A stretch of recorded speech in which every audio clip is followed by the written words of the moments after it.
Shalom, écoute ces conseils. Dans cette année 2026, ne te laisse pas démoraliser par ceux qui sont contre ton bonheur, ta réussite, ton succès, mais adopte l'attitude de Néhémie.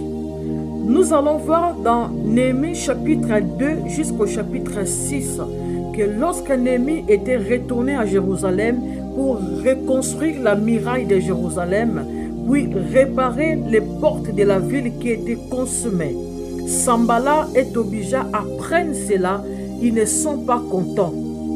Ils se sont mis en colère, ils se sont opposés, ils se moquèrent et découragèrent ceux qui construisaient la muraille de Jérusalem.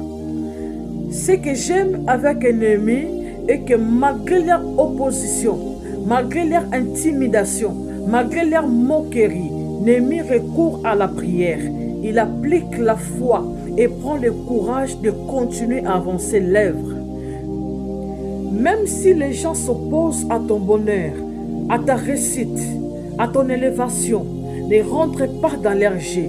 Toi, travaille, continue de travailler, persévère, fais confiance en ton Dieu comme Néhémie. Que personne ne te décourage dans ce que tu feras cette année 2026. Que ce soit dans ton travail, dans tes commerces, dans tes business, dans ton ministère.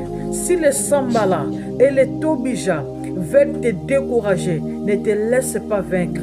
Recours à la prière, applique la foi, prends le courage d'avancer, de travailler et tu réussiras comme Néhémie. De la même manière, Néhémie avait réussi dans son œuvre. Toi aussi tu réussiras et tu réussiras certainement. Que Dieu te fortifie.